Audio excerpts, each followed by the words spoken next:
শোনো ফ্রোজেনের গল্প। Frozen audible, খেয়াল রাখে তোমার মনের।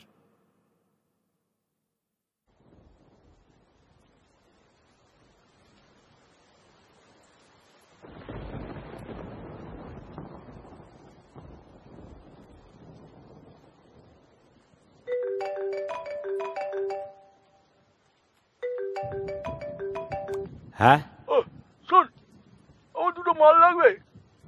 মাল ছাড়া রাতটা বড় ফাঁকা ফাঁকা লাগছে রে, বুঝে যাবে তো? মাল এত রাত্রি হবে না? তবে কি আমি অন্য কাউকে বলবো নাকি? না দাদা, আমি ব্যবস্থা করছি। আপনার সেনাপতি হয়ে যদি এইটুকু কাজ করতে না পারি, চাকরি করি পুলিশে ঠিকই, কিন্তু আমার রাজা তো আপনি, আর আমি আপনার সেনাপতি। চিন্তা করবেন না দাদা, আমি দেখছি। কি হলো, বাইরে চিৎকার কিসের? মেহের আলীর গলা মনে হলো। দাদা আমি এখন রাখছি, বাইরে কিছু একটা। তবে আপনি চিন্তা করবেন না, আপনার জন্য দুটো মাল আমি আজকে রাতেই পাঠিয়ে দিচ্ছি। এখন রাখছি। এ কি মেহের? আরে এ তো আর নেই, কিন্তু এইভাবে ঘাড় মোটকে মারলো কে? কে কে আছে এখানে? সামনে আয়, নইলে কিন্তু। মান মিরো মান, मैं हूं।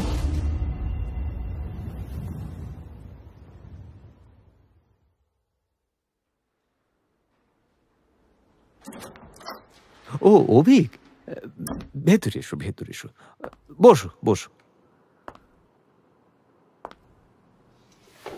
তোমার ফাইলটা দেখলাম। তোমার সমস্যাটা ঠিক কি বলো তো? না মানে আমি বলতে চাইছি, তোমার মতো অনেকেই তো সুস্থ জীবনযাপন করছে আজকাল। পুরুষ শরীরে নারীদের মতো চিন্তা ভাবনা নিয়ে অনেকেই বেঁচে আছে এই জগতে, বহাল তবিয়তে। তা হয়তো আছে, কিন্তু আমার ব্যাপারটা একেবারেই আলাদা।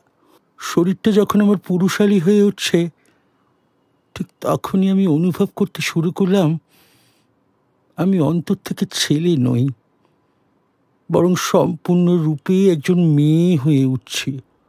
ছেলেদের কোনো বৈশিষ্ট্যই আমার চরিত্রে বা আচার আচরণে ধরা পড়ে না, অথচ আমার শরীর সে তো ছেলের মতোই। একজন মানুষ বাইরে থেকে একরকম আর অন্তর থেকে একেবারে অন্যরকম। এই দুয়ের সংঘাত যে কি সাংঘাতিক তা আমি আপনাকে বোঝাতে পারবো না ডাক্তারবাবু। আর আমার অন্তর থেকে মেয়ে হয়ে ওঠার ক্ষেত্রে সব থেকে বেশি কে ইন্ধন জুগিয়েছে জানেন? ঠাকুর, কবিগুরু রবীন্দ্রনাথ। তার বিনোদিনী, রতন, চারুলতা এসব চরিত্রগুলি যত পড়তে থাকি, তত যেন নিজের মধ্যেকার নারী সত্তাকে আমি আরো বেশি বেশি করে অনুভব করতে শুরু করি। আমার সেই সকল অনুভূতির আগুনে যখন আমি জ্বলে পুড়ে যাচ্ছি, ঠিক তখনই আমি পড়লাম ক্ষুদিত পাষাণের সেই দাসীর কথা, তার সেই অমানবিক কষ্টকর জীবনের কথা। আমি পড়তে থাকলাম, পড়তে থাকলাম, আর পড়তে থাকলাম। তাহার পর অন্ধকার যতই ঘনীভূত হইত, ততই কি যে এক অদ্ভুত ব্যাপার ঘটিতে থাকিত, তাহা আমি বর্ণনা করিতে পারি না। ঠিক যেন একটা চমৎকার গল্পের কতকগুলি ছিন্ন অংশ বসন্তের আকস্মিক বাতাসেই বৃহৎ প্রাসাদের বিচিত্র ঘরগুলির মধ্যে উড়িয়া বেড়াইত। খানিকটা দূর পর্যন্ত পাওয়া যাইত, তাহার পরে আর শেষ দেখা যাইত না। আমি সেই ঘূর্ণমান বিচ্ছিন্ন অংশগুলি অনুসরণ করিয়া সমস্ত রাত্রি ঘরে ঘরে ঘুরিয়া বেড়াইতাম। এই খণ্ড স্বপ্নের আবর্তের মধ্যে এই কচ্চিত হীনার গন্ধ, কচ্চিত সেতারের শব্দ, কচ্চিত সুরভি জলশিকর মিশ্র বায়ুর হিল্লোলের মধ্যে একটি নায়িকাকে ক্ষণে ক্ষণে বিদ্যুৎ শিখার মতো চকিতে দেখিতে পাইতাম।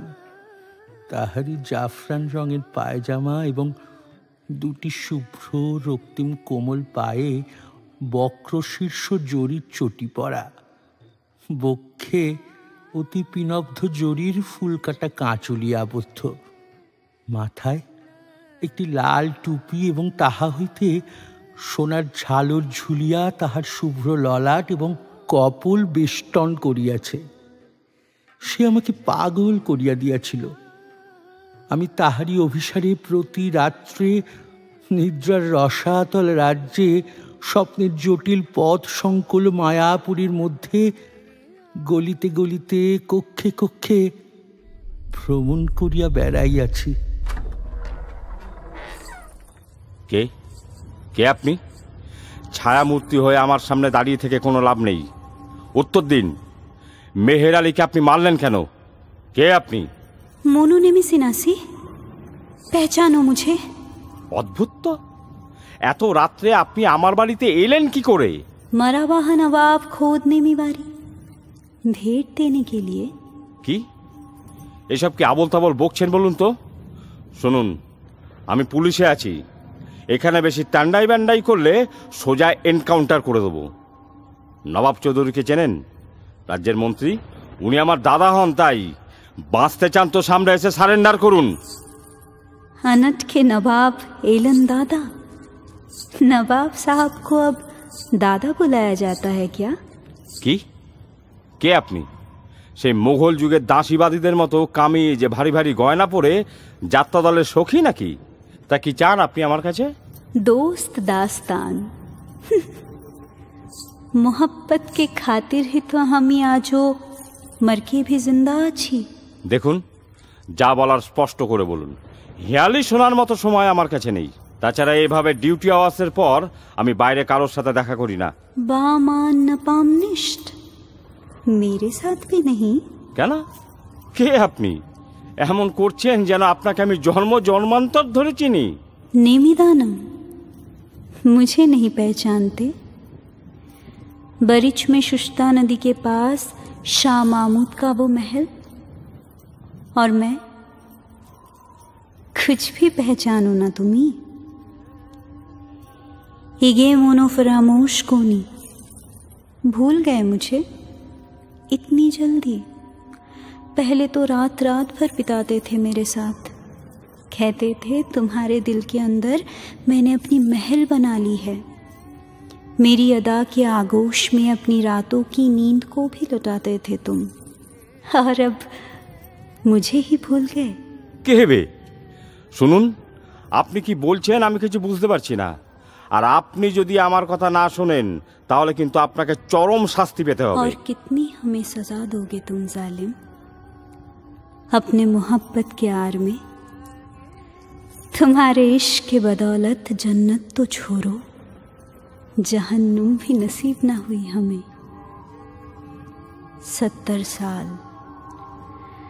70 साल मुगलों के काल कोठरी में बंद रहते रहते फारसी छोड़ो, हम उर्दू जुबान भी बोलने लगे। और तुम, माशाल्लाह, और तुम मुझे भी पहचान नहीं पा रहे हो। মানে আমার মহব্বত, আমার ইশক, মানে তো আমি আপনাকে আবার কবে ভালোবাসলাম? শুনুন, আমি আমার ডিউটি ছাড়া আর অন্য কিছু ভালোবাসি না। मानना पाऊं, मुझे भी नहीं, तो फिर वो सब क्या था? तुम्हारे ख्वाबों में मेरा आना, उससे भी पहले बाजार से मुझे खरीद कर लाना, फिर अपनी मोहब्बत से मेरी बदन की रोम रोम को महकाना, क्या था वो सब? क्या वो सब झूठ था? আরে রিস্তা কিসের ভাই? আমি আপনাকে চিনি না, জানি না, বাপের জন্মে কোনোদিন দেখিনি পর্যন্ত। তাহলে রিস্তা কিসের? আমাদের মধ্যে কোনো সম্পর্ক নেই। अच्छे, बहुत गहरा रिश्ता अच्छे। देखो, आज तुम्हें याद नहीं क्योंकि ये तुम्हारा दूसरा जन्म है, पर मैं इस जन्म की बात तो कर ही नहीं रही हूँ, मैं तुम्हारे पिछले जन्मों की बात कर रही हूँ। পিছলে জন্ম কি বাত? সালা এই জন্মের কথাই মনে থাকে না। দেখুন, এসব ভাট না বকে বলুন তো আপনার আসল মতলবটা কি? আমার চাকরটাকে মারলেন কেন আপনি? বলুন, নয়তো আপনাকে আমি। सिर्फ है हमारा दास्तान, तुम्हें अपने साथ ले जाने के लिए ही आई हूं मैं। যাব না, আপনি বলবেন আর আমি। जाना तो होगा, और कोई चारा जो नहीं है। बहुत दर्द सही है मैंने तुम्हारे खातिर, अब तुम्हें भी मेरे इस दर्द का हिस्सा होना पड़ेगा, और यही तुम्हारी किस्मत है जो मैंने खुद अपने हाथों से लिखी है तुम्हारे लिए। না না না না না না না, এ কি এইভাবে হাওয়ায় ভেসে আপনি আমার দিকে আসছেন কি করে? তার মানে আপনি, না মানে তুমি কোনো মানুষ না, তুমি प्रेत हूं मैं, एक भटकती हुई आत्मा। না না না না, বাঁচাও বাঁচাও, না না।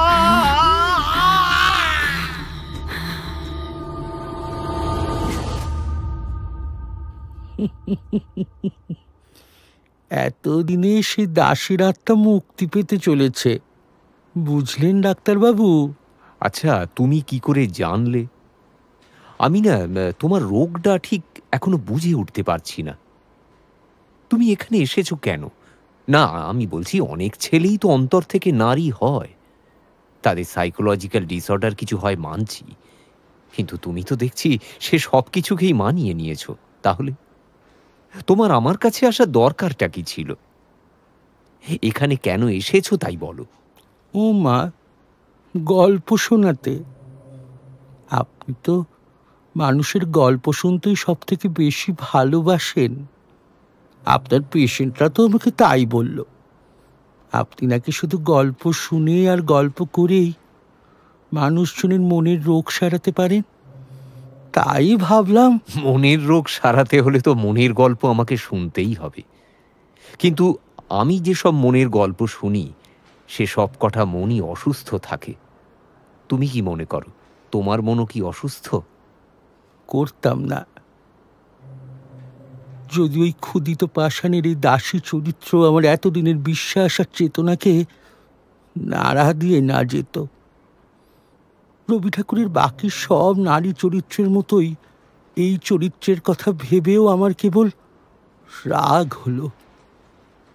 হলো গোটা পুরুষ জাতিটার ওপর। একজন মেয়ে যখনই কাউকে ভালোবাসে তার সবটুকু দিয়ে ভালোবাসে, অথচ প্রতিদানে সেই পুরুষ হয় তাকে ছেড়ে একা করে দিয়ে চলে যায়, নয়তো সেই মেয়েকে আবার নতুন করে ভালোবাসতে হয় অন্য এক পুরুষকে। মেয়েরা তো অল্পেতেই খুশি হতে জানে। জীবনের ছোট ছোট চাওয়া পাওয়াগুলোকে পূরণ করতে পারলেই যেখানে মেয়েদেরকে অনায়াসে পৃথিবীর সব পুরুষরা সুখে রাখতে পারত, সেখানে তারা কেবল মেয়েদেরকে গয়না, শাড়ি, দামি উপহার এইসব দিয়েই মন ভোলাতে চায়। কেন কেন তারা বুঝতে পারে না মেয়েদের চাহিদা এসব নয়, বরং তাদের চাহিদা কেবল একজোড়া চোখের নজরে। বিশেষ কারুর বিশেষ দুটো চোখের বিশেষ নজর পেলেই প্রতিটা মেয়ে গলে যেতে প্রস্তুত থাকে। কিন্তু সেই বিশেষ কারুর বিশেষ নজর যখন তারা পায় না, তখনই তারা অন্য কিছু দিয়ে মন ভোলাতে চায়। কেউ চায় সন্তান, কেউ অন্য কারুর ভালোবাসা, আবার কেউ গয়নাগাটি। আমি সেটা বুঝলাম মণিমালিকাকে দেখে, ঠাকুরের মণিহারা গল্পের মূল চরিত্র। সাথে বুঝলাম কেন পুরুষেরা যত দিন যাচ্ছে ততই নারী মনের থেকে ক্রমশ দূরে চলে যাচ্ছে। তাই বুঝি? তা কিরকম বুঝলে? স্ত্রীলোক পুরুষকে ভুলাইয়া নিজের শক্তিতে ভালোবাসা আদায় করিয়া লইতে চায়। স্বামী যদি ভালো মানুষ হইয়া সে অবসরটুকু না দেয়, তবে স্বামীর অদৃষ্ট মন্দ এবং স্ত্রীরও ততোধিক। নব সভ্যতার শিক্ষামন্ত্রে পুরুষ আপন স্বভাবসিদ্ধ বিধাতা দত্ত সুমহৎ বর্বরতা হারাইয়া আধুনিক দাম্পত্য সম্বন্ধটাকে এমন শিথিল করিয়া ফেলাইয়াছে, অভাগা ফণিভূষণ আধুনিক সভ্যতার কল হইতে অত্যন্ত ভালো মানুষটি হইয়া বাহির হইয়া আসিয়াছিল। ব্যবসায়ও সে সুবিধে করিতে পারিল না, দাম্পত্যও তাহার তেমন সুযোগ ঘটে নাই। ফণিভূষণের স্ত্রী মণিমালিকা বিনা চেষ্টায় আদর, বিনা অশ্রুবর্ষণে ঢাকাই শাড়ি এবং বিনা দুর্জয় মানে বাজুবন্ধ লাভ করিত। এই রূপে তার প্রকৃত নারী প্রকৃতি এবং সেই সঙ্গে তাহার ভালোবাসা নিশ্চিষ্ট হইয়া গিয়াছিল। সে কেবল গ্রহণ করিত, কিছু দিত না। তাহার নিরীহ এবং নির্বোধ স্বামীটি মনে করিত দানই বুঝি প্রতিদান পাইবার উপায়। একেবারে উল্টা বুঝিয়াছিল আর কি। ইহার ফল হইল এই যে স্বামীকে সে আপন ঢাকাই শাড়ি এবং বাজুবন্ধ যোগাইবার যন্ত্রস্বরূপ জ্ঞান করিত। যন্ত্রটিও এমন সুচারু যে কোনো দিন তার চাকায় এক ফোঁটা তেল যোগাইবারও দরকার হয় নাই।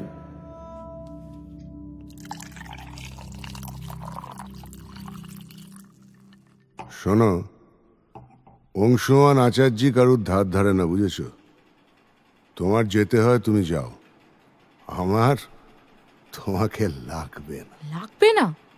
আমি কি তোমার একটা প্রয়োজনীয় দ্রব্য নাকি যে দরকারে কাজে লাগাবে আর দরকার ফুরিয়ে গেলে ছুঁড়ে ফেলে দেবে? আমি তোমাকে ছুঁড়ে ফেলতে চাইনি, বরং শাড়ি গয়না টাকা পয়সা বাড়ি গাড়ি দিয়ে নিজের স্ত্রীর যোগ্য সম্মান দিয়ে তোমাকে এই বাড়িতে সাজিয়ে রাখতে চেয়েছি।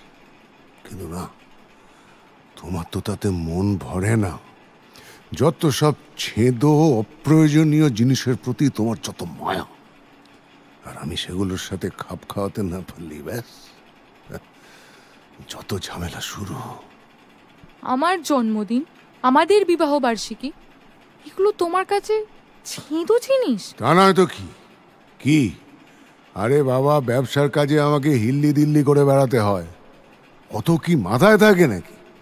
আর তাছাড়া আমার কাছে আজকের মিটিং শিডিউলগুলো মনে রাখাটা অনেক বেশি জরুরি তোমার এই ছেঁদো ডেটস মনে রাখার থেকে। বেশ, তুমি যখন আমার কোনো কিছুকেই আর গুরুত্ব দিতে রাজি নাও, তখন আমিও আর এখানে থাকতে পারছি না। দাদা আসছে আমাকে নিয়ে যেতে। ও, সে ব্যবস্থা করে ফেলেছ? তাহলে তো ল্যাটা চুকিয়েই দিয়েছ। সব কাজ সেরে ফর্মালিটি করে আমাকে জানানোর দরকার ছিল না। তুমি লাগেজ নিয়ে গেলে তো দেখতেই পেতাম। না, আমার গয়নাগুলো ছাড়া আমি কিছুই নিচ্ছি না।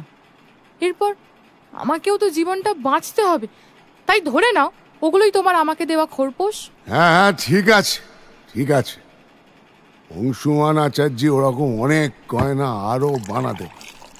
I don't need you at all.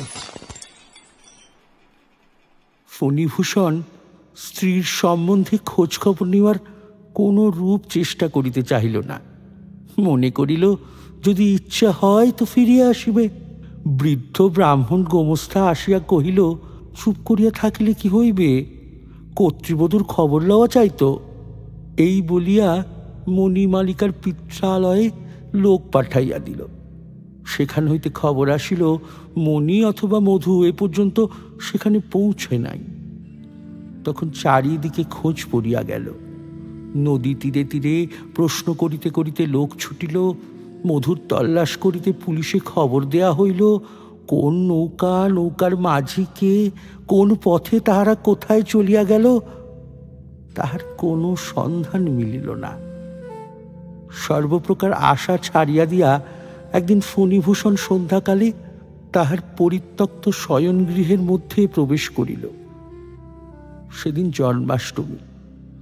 সকাল হইতে অবিশ্রান্ত বৃষ্টি পড়িতেছে। উৎসব উপলক্ষে গ্রামের প্রান্তরে একটা মেলা বসে। সেখানে আটচালার মধ্যে বারোয়ারির যাত্রা আরম্ভ হইয়াছে। মুষলধারায় বৃষ্টিপাত শব্দে যাত্রার গানের সুর মৃদুতর হইয়া কানে আসিয়া প্রবেশ করিতেছে। ওই যে বাতায়নের উপরে শিথিল কবজা দরজাটা ঝুলিয়া পড়িয়াছে, ওইখানে ফণিভূষণ অন্ধকারে একলা বসিয়াছিল।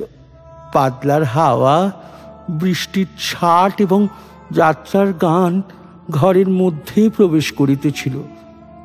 কোনো খেয়ালই ছিল না। ঘরের দেওয়ালে লক্ষ্মী সরস্বতীর একজোড়া ছবি টাঙানো, আল্লার ওপরে একটি গামছা ও তোয়ালে, একটি চুড়ি পেরে ও একটি ডুরে শাড়ি সদ্য ব্যবহারযোগ্যভাবে পাকানো ঝুলানো রহিয়াছে।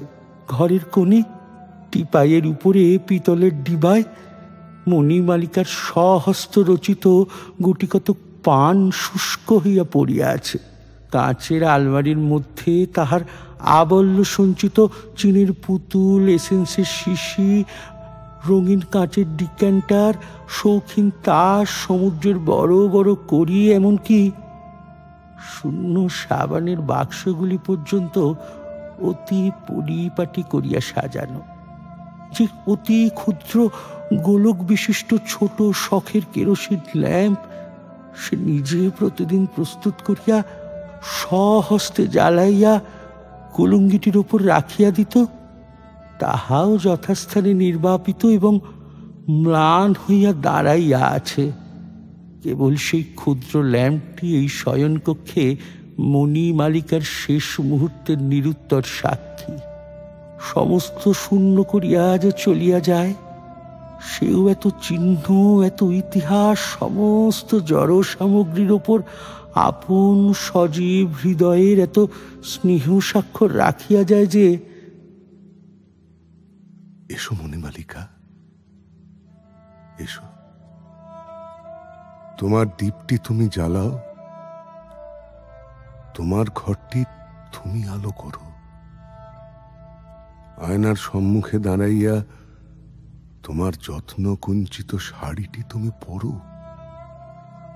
তোমার জিনিসগুলি তোমার জন্য অপেক্ষা করিতেছে।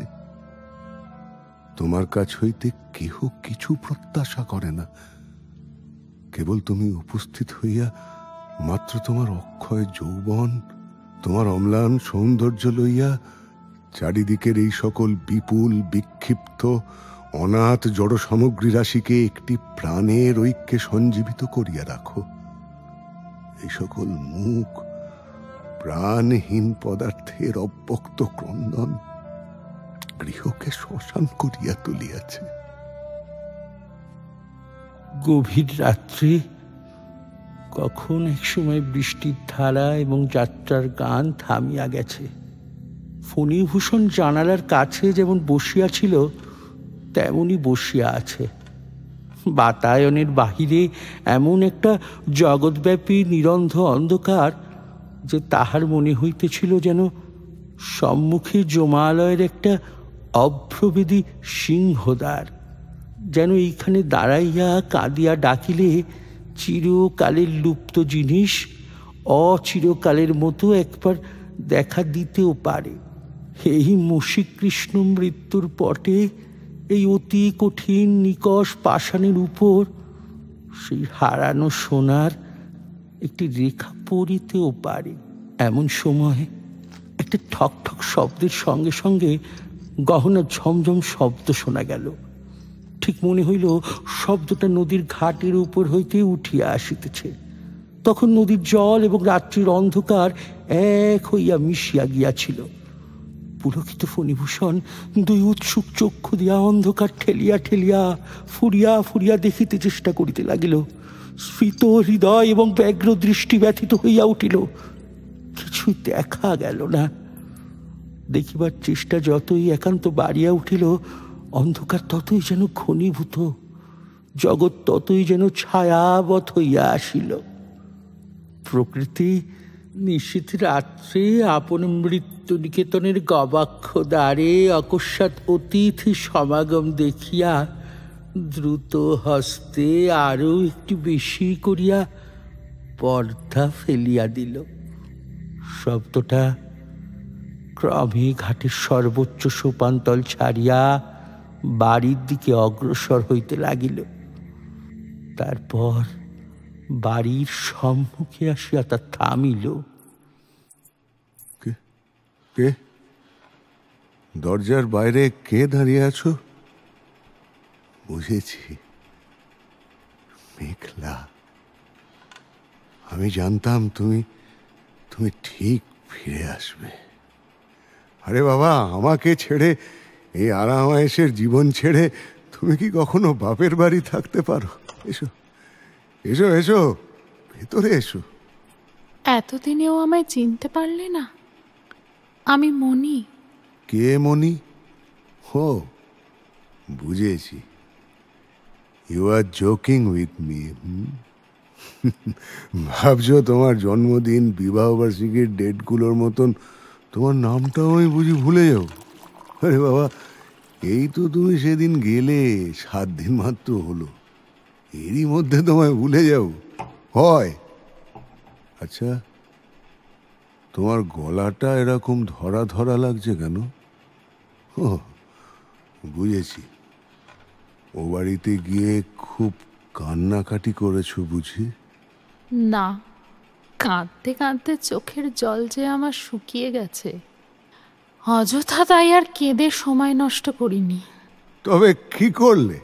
অপেক্ষা, আজকের দিনটার অপেক্ষা। কেন? আজও কি কোনো বিশেষ দিন নাকি? ও হো, আচ্ছা, আজ কি আমরা বিয়ের পর প্রথম হানিমুনে গিয়েছিলাম নাকি? আজকের দিনেই তো তুমি আমাকে ফুলবেড়ে থেকে রাঁচির বাংলোটায় প্রথম নিয়ে এসেছিলে, মনে নেই?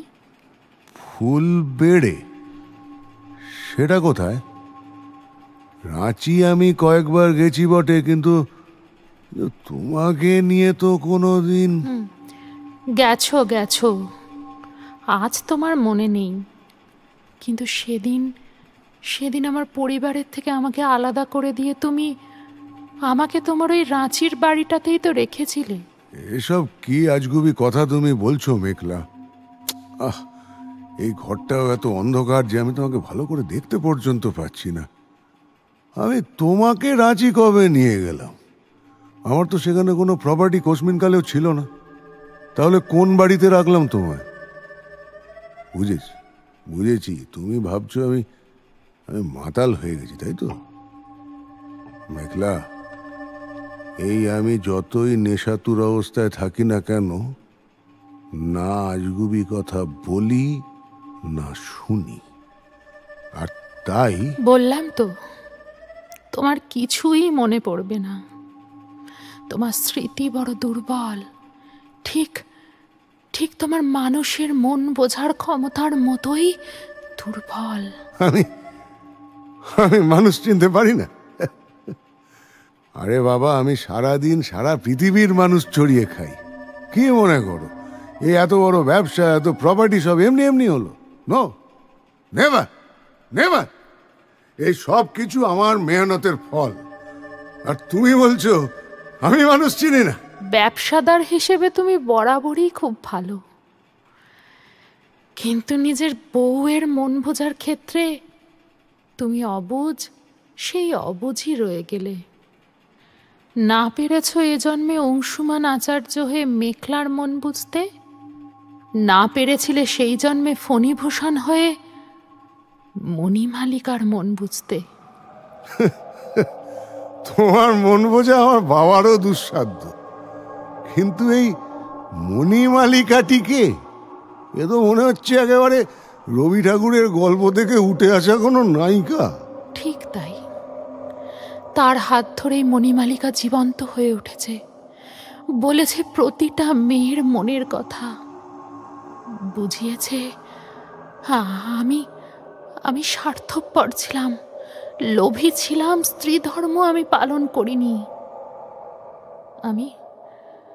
আমি বড্ড অবোধ ছিলাম ঠিকই,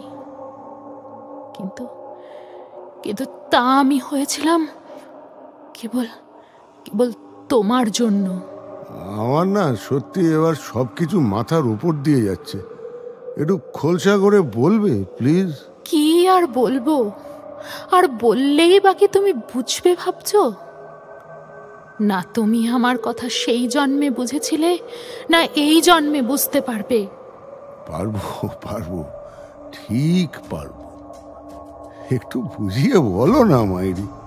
কি বোঝাবো তোমায়? আর কি বা বুঝবে তুমি?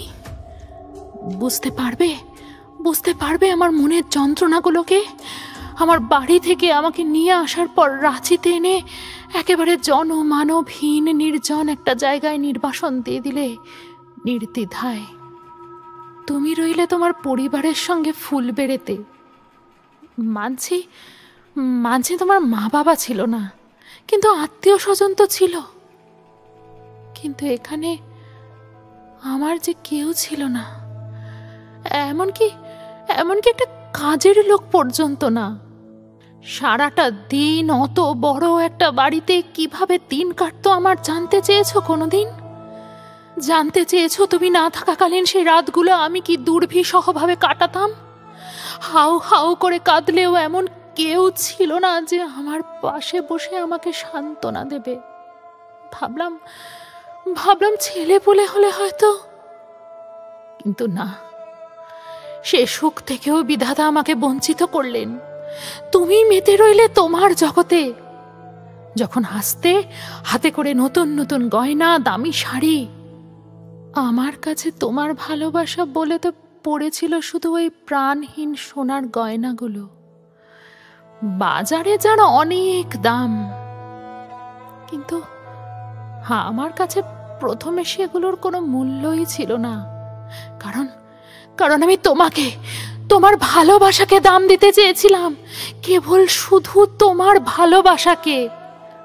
আমি তোমাকে ভালোবাসি না না মনি, না, তোমার নামটা কি জানো? আজ যেমন তুমি আমার নাম ভুলে গেলে, সেদিনও আমি নিজেকে ভুলিয়েছিলাম ওই গয়নাগুলো দিয়েই। তাই তো তুমি যখন তোমার ব্যবসায় ডুবে গিয়ে দেনার দায় থেকে মুক্ত হতে আমার গয়নাগুলো চাইলে, আমি প্রাণে ধরে সেগুলো তোমার হাতে তুলে দিতে পারিনি। আমি চাইনি তোমার মতো তোমার দেওয়া ওই গয়নাগুলো আমার থেকে দূরে, অনেক দূরে চলে যাক। কিন্তু আমার কপাল দেখো, মধু দাদার কথা শুনে আমি শেষে তোমার থেকে দূরে চলে গেলাম চিরকালের জন্য। আমি চেয়েও কোনো দিন তোমার কাছে আসতে পারিনি, না বেঁচে থাকাকালীন, না আমার মরে যাওয়ার পর। আমার সাথে তুমি হয়ে রয়ে গেল কেবল ওই আবেগ শূন্য, ঠুনকো কিন্তু ওজনে ভারী সোনার গয়নাগুলো। ডিসগাস্টিং। মেঘলা, আমার না একদম এসব এরকম। লাইটের সুইচটা কোথায়? জ্বলবে না আজ, আর কোনো আলো জ্বলবে না। এই অন্ধকারেই এখন থেকে থাকতে হবে তোমায়, যেমন যুগ যুগ ধরে আমি রয়েছি, ঠিক তেমন। অন্ধকারে রয়েছ তুমি? চিন্তা করো না, আমি তোমাকে আলোকিত করে দেব। আরে বাবা, আমি সত্যিই তোমাকে খুব ভালোবাসি। হ্যাঁ, কোনোদিন বলতে পারিনি, কারণ আমি ভাবতাম স্ত্রীর মন পাওয়ার জন্য কেবল অর্থ, গয়না, দামি শাড়ি, গাড়ি এসব দিলেই হয়। হাজার হোক, আমি পুরুষ মানুষ তো। সমাজ, লোকজন, আত্মীয় স্বজনকে যা করতে দেখেছি তাই করেছি, কিন্তু আমার মনে তুমি সবটা জুড়ে আছো। বিশ্বাস করো মেঘ। না মনি, এই তোমার নামটা কি? মণি মালিকা। আমাকে যখন এতই ভালোবাসো, তখন আজ থেকে তুমি আমার সঙ্গে আমার এই অন্ধকার জগতেই থেকে যাও। এই বাস্তব দুনিয়ায় তোমার মতো নিষ্প্রাণ, নিষ্ঠুর, পাষাণ হৃদয়ের মানুষের সংখ্যা যে ক্রমশ বাড়ছে, তাই যদি তুমি আমাকে সত্যিই ভালোবাসতে চাও, তাহলে এসো আমার অন্ধকার দুনিয়ায়। আমি বহুদিন ধরে তোমার জন্য এখানে অপেক্ষা করে আছি। বিশ্বাস করো, আজ আমি তোমাকে নিয়ে যেতে এসেছি আমার জগতে। এসো এসো বলছি, এসো। যখন ফণিভূষণ চোখ মেলিল এবং দেখিল ঘরে নবোদিত দশমীর চঞ্চলক আসিয়া প্রবেশ করিয়াছে এবং তাহার চৌকির ঠিক সম্মুখে একটি কঙ্কাল দাঁড়াইয়া, সে কঙ্কালের 8 আঙুলে আংটি, করতলে রতন চক্র, প্রকোষ্ঠে বালা, বাহুতে বাজুবন্ধ, গলায় কণ্ঠী, মাথায় সিথি, তাহার আপাদ মস্তকে অস্থিতে অস্থিতে এক একটি আভরণ সোনায় হীরায় ঝকঝক করিতেছে। অলঙ্কারগুলি ঢিলা ঢল ঢল করিতেছে, কিন্তু অঙ্গ হইতে খসিয়া পড়িতেছে না।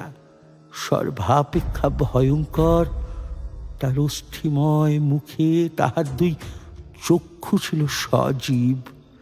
সেই কালো তারা, সেই ঘন দীর্ঘ পক্ন, সেই সজল উজ্জ্বলতা, সেই অবিচলিত দৃঢ় শান্ত দৃষ্টি। আজ 18 বৎসর পূর্বে একদিন আলোকিত সভাগৃহে নহবতের সাহানালাপের মধ্যে ফণিভূষণ যে 2টি আয়ত সুন্দর কালো কালো ঢল ঢল চোখ শুভ দৃষ্টিতে প্রথম দেখিয়াছিল, সেই 2টি চক্ষুই আজ শ্রাবণের অর্ধরাত্রে কৃষ্ণপক্ষ দশমীর চন্দ্রকিরণে দেখিল। দেখিয়া তাহার সর্বশরীরের রক্ত হিম হইয়া আসিল। প্রাণপণে 2 চক্ষু বুঝিতে চেষ্টা করিল, কিছুতেই পারিল না। তাহার চক্ষু মৃত মানুষের চক্ষুর মতো নির্নিমেষ চাহিয়া রহিল। তখন সেই কঙ্কাল স্তম্ভিত ফণিভূষণের মুখের দিকে তাহার দৃষ্টি স্থির রাখিয়া দক্ষিণ হস্ত তুলিয়া নীরবে অঙ্গুলি সংকেতে ডাকিল। তাহার 4 আঙুলের অস্থিতে হীরার আংটি ঝকমক করিয়া উঠিল। ফণিভূষণ মূঢ়ের মতো উঠিয়া দাঁড়াইল। কঙ্কাল তারের অভিমুখে চলিল। হারিতে হারিতে গহনায় গহনায় কঠিন শব্দ হইতে লাগিল।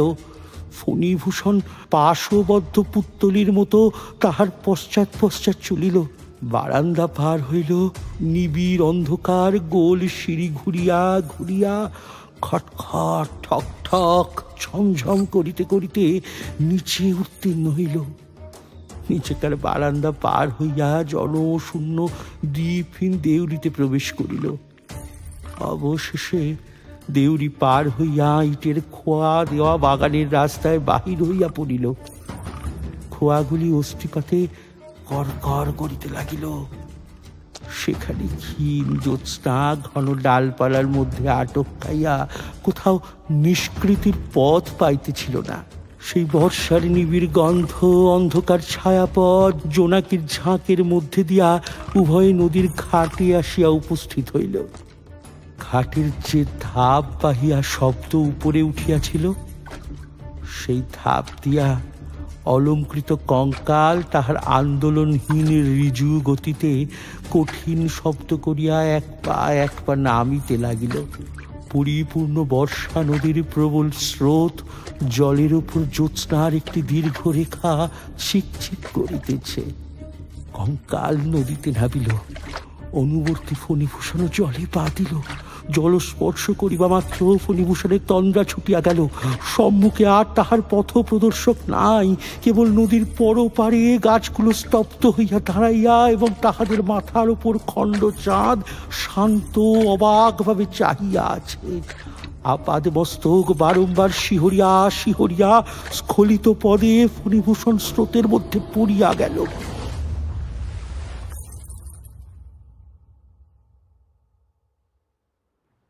বাবা, রবীন্দ্রনাথের কবিতা গান অনেককেই এইভাবে ঝরঝর করে মুখস্থ বলতে শুনেছি, কিন্তু গল্প তাও এমন ঝরঝর করে এর আগে আমি কাউকে মুখস্থ বলতে শুনিনি। বিশ্বাস করো, সত্যি রবীন্দ্রনাথ তোমাকে বেশ আষ্টে পৃষ্ঠে জড়িয়ে ফেলেছেন দেখছি। জগৎ মাঝারি যেথায় বেড়াবি যেথায় বসিবি, যেথায় দাঁড়াবি, কি বসন্তে, কি শীতে, দিবসে নিশীতে, সাথে সাথে তোর থাকিবি বাজিতে। এ পাষাণ প্রাণ অনন্ত শৃঙ্খল চরণ জড়ায় ধরে। একবার তোরে দেখেছি যখন, কেমনই এরা বিমরে। চাও নাই চাও, ডাকো নাই ডাকো, কাছেতে আমার থাকো নাই থাকো। যাব সাথে সাথে, রব পায়ে পায়ে, রব গায়ে গায়ে মিশি। এ বিষাদ ঘোর, এ আধার মুখ, হতাশ নিঃশ্বাস, এ ভাঙা বুক, ভাঙা বাদ্য সম বাজিবে কেবল সাথে সাথে দিবানিশি। নিত্যকালের সঙ্গী আমি তোর, আমি যে তোর ছায়া। কি বাসে রোদনে, কি বাসে হাসিতে, দেখিতে পাইবি কখনো পাশেতে, কখনো সম্মুখে, কখনো পশ্চাতে আমার আধার কায়া।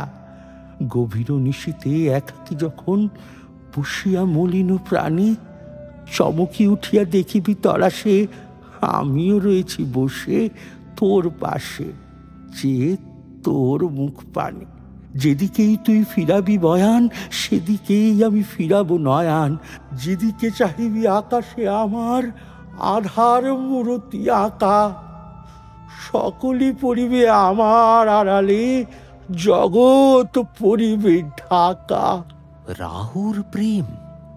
প্রেম যদি কেউ সত্যি করে, তবে তাই রাহুর মতোই হওয়া উচিত বলে আমি মনে করি। এত ভালোবাসবো, এত তোমার সামনে ঘুরবো যে তুমি চাইলেও আমার ভালোবাসাকে না অস্বীকার করতে পারবে, না পারবে অগ্রাহ্য করতে।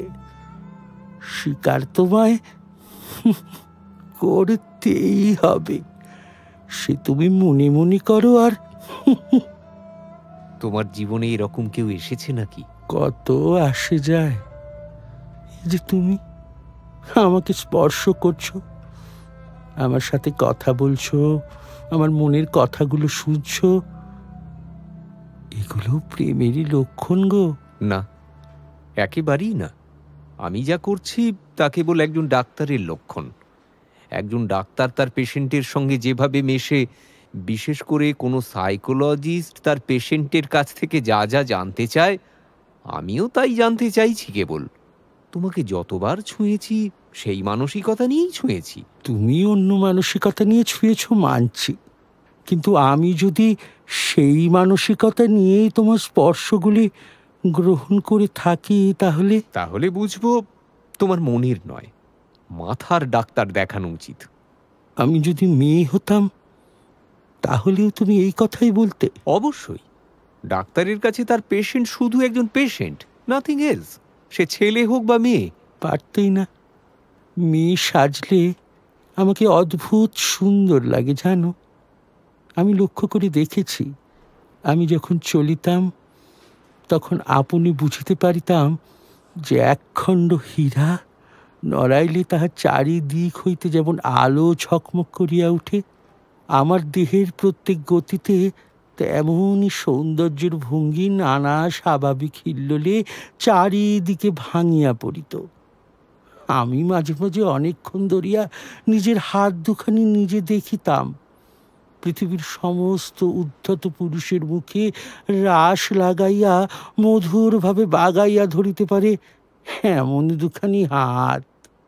সুভদ্রা যখন অর্জুনকে লইয়া দৃপ্ত ভঙ্গিতে আপনার বিজয়রথ বিস্মিত 3 লোকের মধ্যে দিয়া চালাইয়া লইয়া গিয়াছিলেন, তাহার বোধ করি এইরূপ দুখানি অস্থূল সুডল বাহু, আরক্ত করতল এবং লাবণ্য শিখার মতো অঙ্গুলি ছিল। এ তো কঙ্কাল, ঠাকুরের লেখা। সেখানেও এক রাহুল প্রেমের কথাই তো বলা আছে গো, যাকে দেখে কোনো এক ডাক্তার তার অন্য বন্ধুকে বলেছিল কনক চাপা। শুনবে? না, আজকের মতো সেশন এখানেই শেষ করতে হবে। কাল তুমি আবার অ্যাপয়েন্টমেন্ট নিয়ে এসো, তোমার বাকি কথা কাল শুনবো। বেশ, তাই হবে। তবে সময় পেরিয়ে যাবে না তো? মানে? শুনেছি আমারে ভালোই লাগে না, নাহি বা লাগিল তোর।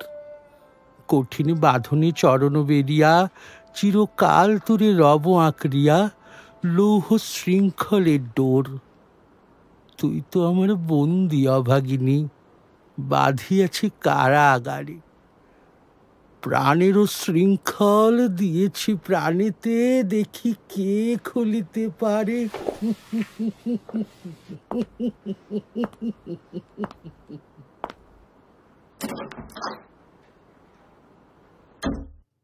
জীবনে আমি অনেক পেশেন্ট হ্যান্ডেল করেছি, আর তাতেই জেনেছি রোগের বাসা বাঁধার জন্য সবথেকে ভালো জায়গা হলো মানুষের মন। কিন্তু অভিকের কেসটা সত্যি একেবারে অন্যরকম। আমি সত্যি এরকম পেশেন্ট আগে কোনোদিন দেখিনি। রবীন্দ্রনাথ যার মনকে আষ্টে পৃষ্ঠে জড়িয়ে থাকতে থাকতে এইভাবে রোগ সৃষ্টি করতে পারে, তাকে সারাতে যে আমাকে বেশ বেগ পেতে হবে তা আমি ভালোই বুঝতে পারছিলাম। তবে এটা আমার কাছে হয়ে উঠতে চলেছে একটা নতুন চ্যালেঞ্জ। চেম্বারে রুগী দেখা শেষ করে আমি বাড়ি পৌঁছলাম। তারপর খাওয়া দাওয়া শেষ করে শুতে যাওয়ার আগে পর্যন্ত আমার মাথায় কেবল অভিজ্ঞের কথাগুলোই ঘুরছিল, আর বারবার মনে হচ্ছিল আরেকটু সময় যদি ওকে স্টাডি করা যেত তাহলে অবশ্য আমাকে আরো একটা গল্প শুনতে হতো যার নাম কঙ্কাল। কি মন গেল, আমি রাতেই গল্পগুচ্ছ নিয়ে বিছানায় শুলাম। তারপর পড়তে শুরু করলাম ওই গল্পটাই। ক্রমে সেই কঙ্কালের কথা মনে পড়িল। তাহার জীবিতকালের বিষয় কল্পনা করিতে করিতে সহসা মনে হইল একটি চেতন পদার্থ অন্ধকারে ঘরের দেয়াল হাতড়াইয়া আমার মশারির চারিদিকে ঘুরিয়া ঘুরিয়া বেড়াইতেছে। তাহার ঘন ঘন নিঃশ্বাসের শব্দ শোনা যাইতেছে। সে যেন কি খুঁজিতেছে, পাইতেছে না, এবং দ্রুততর বেগে ঘরময় প্রদক্ষিণ করিতেছে। নিশ্চয় বুঝিতে পারিলাম সমস্তই আমার নিদ্রাহীন উষ্ণ মস্তিষ্কের কল্পনা, এবং আমারই মাথার মধ্যে বোঁ বোঁ করিয়া যে রক্ত ছুটিতেছে তাহাই দ্রুত পদশব্দের মতো শুনাইতেছে। কিন্তু তবু গা ছমছম করিতে লাগিল। জোর করিয়া এই অকারণ ভয় ভাঙিবার জন্য বলিয়া উঠিলাম, কে ও? পদশব্দ আমার মশারির কাছে আসিয়া থামিয়া গেল। তুমি একলা আছো বুঝি? তবে একটু বসি, একটু গল্প করা যাক। ৩৫ বৎসর পূর্বে আমিও মানুষের কাছে বসিয়া মানুষের সঙ্গে গল্প করিতাম, আর এই ৩৫টা বছর আমি কেবল শ্মশানের বাতাসে হু হু শব্দ করিয়া বেড়াইয়াছি। আজ তোমার কাছে বসিয়া আর একবার মানুষের মতো করিয়া গল্প করি। কে? আমি গো, আমি। কেন চিনতে পারছো না? আমি সেই যার সম্পর্কে তুমি তোমার বন্ধু ডাক্তারকে বলেছিলে, কনক চাপা। আপনি আপনি এইভাবে আমার এই ঘরে ঢুকলেন কি করে? আমি যে কোনো জায়গায় যে কোনো সময় যখন তখন যেতে পারি। এটুকু ক্ষমতাও যদি একটা প্রেতাত্মার না থাকে তাহলে আর। কি কি আজে বাজে বকছেন? আপনি প্রেতাত্মা হবেন কি করে? সত্যি করে বলুন, আপনি কে? বলছি তো, আমি সেই যাকে তুমি কনক চাপার নাম দিয়েছিলে। দেখুন, আপনি এক্ষুনি এ ঘর থেকে চলে যান। আমি আপনাকে চিনি না। সে তো বাপু তুমি আমাকে কোনো কালেই চেনোনি। না তুমি চিনেছো আমাকে, না চিনেছো আমার মনটাকে। আচ্ছা, তোমার মনে পড়ে সেই যেবার আমার খুব শরীর খারাপ হলো আর তুমি আমাকে প্রথম দেখতে এলে? আমি জানলার দিকে মুখ করিয়াছিলাম। সন্ধ্যা লাল আভাটা পড়িয়া রুগ্ন মুখের বিবর্ণতা যাতে দূর হয়।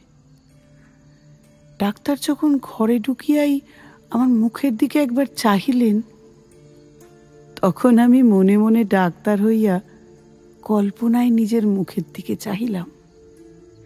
সেই সন্ধ্যালোকে কোমল বালিশের উপরে একটি ঈষৎক্লিষ্ট কুসুম পেলক মুখ অসংযমিত চূর্ণকুন্তল ললাটের ওপর আসিয়া পড়িয়াছে এবং লজ্জায় আনমিত বড় বড় চোখের পল্লব কপলের ওপর ছায়া বিস্তার করিয়াছে। ডাক্তার নম্র মৃদুস্বরে দাদাকে বলিলেন, একবার হাতটা দেখিতে হইবে। আমি গাত্রাবরণের ভিতর হইতে ক্লান্ত সুগোল হাতখানি বাহির করিয়া দিলাম। একবার হাতের দিকে চাহিয়া দেখিলাম, যদি নীলবর্ণ কাঁচের চুড়ি পরিতে পারিতাম তো আরো বেশ মানাইত। রোগীর হাত লইয়া নাড়ি দেখিতে ডাক্তারের এমন ইতস্তত ইতপূর্বে কখনো দেখি নাই। অত্যন্ত অসংলগ্নভাবে কম্পিত অঙ্গুলিতে নাড়ি দেখিলেন। তিনি আমার জ্বরের উত্তাপ বুঝিলেন, আমিও তাহার অন্তরের নারী কিরূপ চলিতেছে কতকটা আভাস পাইলাম। কালক্রমে আরো 2-4বার রোগ ও আরোগ্য হইবার পরে দেখিলাম, আমার সেই সন্ধ্যাকালের মানুষ সভায় পৃথিবীর কোটি কোটি পুরুষ সংখ্যা অত্যন্ত হ্রাস হইয়া ক্রমে একটিতে আসিয়া ঠেকিল। আমার পৃথিবী প্রায় জনশূন্য হইয়া আসিল। জগতে কেবল একটি ডাক্তার আর একটি রোগী অবশিষ্ট রহিল। আমি গোপনে সন্ধেবেলায় একটি বাসন্তী রঙের কাপড় পরিতাম।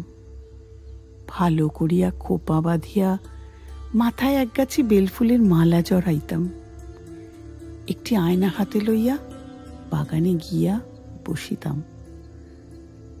আমি তখন ডাক্তার হইয়া আপনাকে দেখিতাম, মুগ্ধ হইতাম এবং ভালোবাসিতাম, আদর করিতাম।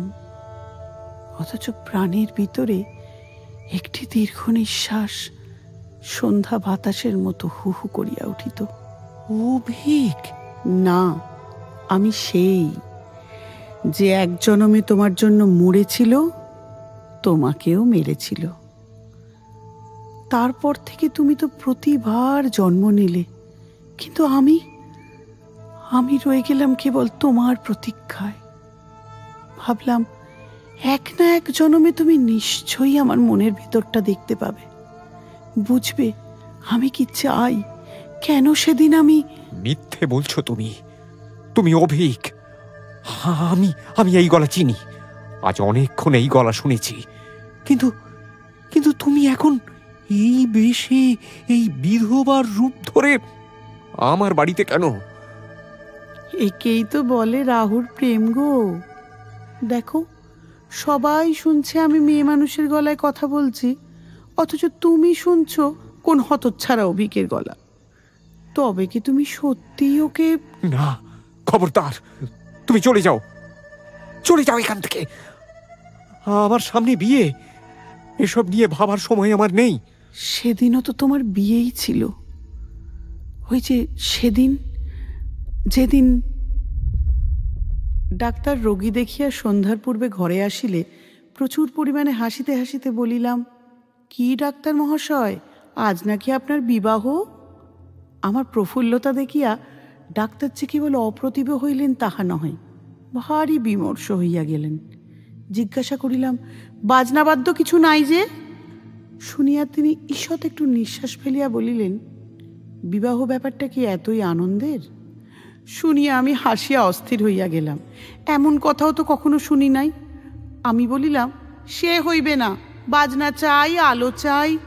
দাদাকে এমনি করিয়া ব্যস্ত করিয়া তুলিলাম যে দাদা তখনই রীতিমতো উৎসবের আয়োজনে প্রবৃত্ত হইলেন। আমি কেবলই গল্প করিতে লাগিলাম, বধূ আসিলে কি হইবে, কি করিব। জিজ্ঞাসা করিলাম, আচ্ছা ডাক্তার মহাশয়, তখনও কি আপনি রোগীর নাড়ি টিপিয়া বেড়াইবেন? যদিও মানুষের, বিশেষত পুরুষের মনটা দৃষ্টিগোচর নয়, তবু আমি শপথ করিয়া বলিতে পারি কথাগুলি ডাক্তারের বুকে শেলের মতো বাজিতেছিল। অনেক রাতে লগ্ন। সন্ধ্যাবেলায় ডাক্তার ছাতের উপর বসিয়া দাদার সহিত 2-1 পাত্র মদ খাইতেছিলেন। দুজনেরই এই অভ্যাসটুকু ছিল। ক্রমে আকাশে চাঁদ উঠিল। আমি হাসিতে হাসিতে আসিয়া বলিলাম, ডাক্তারমশাই ভুলিয়া গেলেন নাকি যাত্রার যে সময় হইয়াছে? এইখানে একটা সামান্য কথা বলা আবশ্যক। ইতিমধ্যে আমি গোপনে ডাক্তারখানায় গিয়া খানিকটা গুঁড়া সংগ্রহ করিয়া আনিয়াছিলাম এবং সেই গুঁড়ার কিয়দংশ সুবিধা মতো অলক্ষিতে ডাক্তারের গ্লাসে মিশাইয়া দিয়াছিলাম। কোন গুঁড়া খাইলে মানুষ মরে ডাক্তারের কাছে শিখিয়াছিলাম। ডাক্তার এক চুমুকে গ্লাসটি শেষ করিয়া কিঞ্চিত আর্দ্র গদগদ কণ্ঠে আমার মুখের দিকে মর্মান্তিক দৃষ্টিপাত করিয়া বলিলেন, তবে চলিলাম। বাঁশি বাজিতে লাগিল। আমি একটি বারাণসী শাড়ি পরিলাম। যতগুলি গহনা সিন্ধুকে তোলা ছিল সবগুলি বাহির করিয়া পরিলাম। সিঁথিতে বড় করিয়া সিঁদুর দিলাম। আমার সেই বকুল তলায় বিছানা পাতিলাম। বড় সুন্দর রাত্রি, ফুটফুটে জ্যোৎস্না সুপ্ত জগতের ক্লান্তি হরণ করিয়া দক্ষিণে বাতাস বহিতেছে। জুঁই আর বেলফুলের গন্ধে সমস্ত বাগান আমোদ করিয়াছে। বাঁশির শব্দ যখন ক্রমে দূরে চলিয়া গেল, জ্যোৎস্না যখন অন্ধকার হইয়া আসিতে লাগিল, এই তরু পল্লব এবং আকাশ এবং আজন্মকালের ঘরদুয়ার লইয়া পৃথিবী যখন আমার চারদিক হইতে মায়ার মতো মিলাইয়া যাইতে লাগিল, তখন আমি নেত্র নিমীলন করিয়া হাসিলাম। ইচ্ছা ছিল যখন লোকে আসিয়া আমারে দেখিবে, তখন এই হাসিটুকু যেন রঙিন নেশার মতো আমার ঠোঁটের কাছে লাগিয়া থাকে। ইচ্ছা ছিল যখন আমার অনন্ত রাত্রির বাসর ঘরে ধীরে ধীরে প্রবেশ করিব, তখন এই হাসিটুকু এখান হইতেই মুখে করিয়া লইয়া যাইব। চলে যাও তুমি। তুমি কি ভেবেছ মেয়ের সাজে মেয়ের গলায় আমার সঙ্গে কথা বললে আমি চিনতে পারবো না তুমি আসলে কে? পেরেছ? সত্যি আমাকে তুমি চিনতে পেরেছ?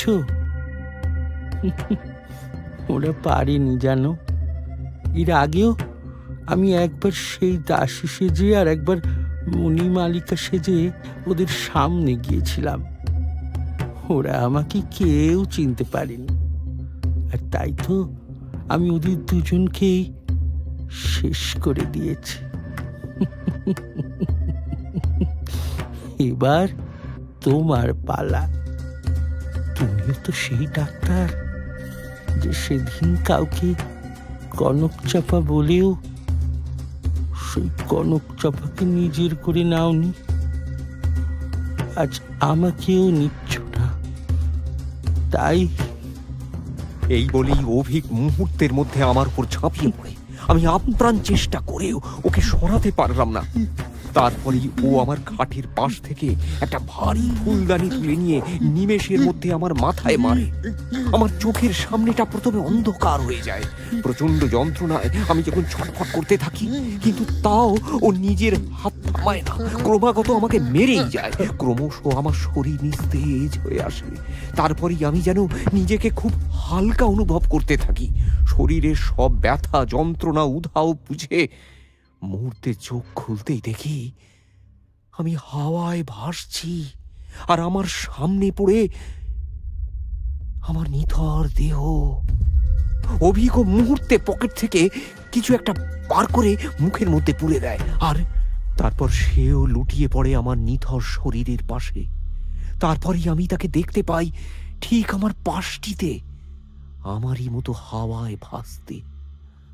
বুকের ভিতরে ছুরির মতন, মনিরে মাঝারে বিষের মতন, রোগের মতন, শোকের মতন রব আমি অনিবার। জীবনের পিছে মরণ দাঁড়ায়, আশার পশ্চাতে ভয়। ডাকিনীর মতো রজনী ভ্রমিছে, চিরদিন ধরে দিবসেরও পিছে সমস্ত ধরণীময়। যেথায় আলোক সেইখানে ছায়া, এই তো নিয়ম ভবে।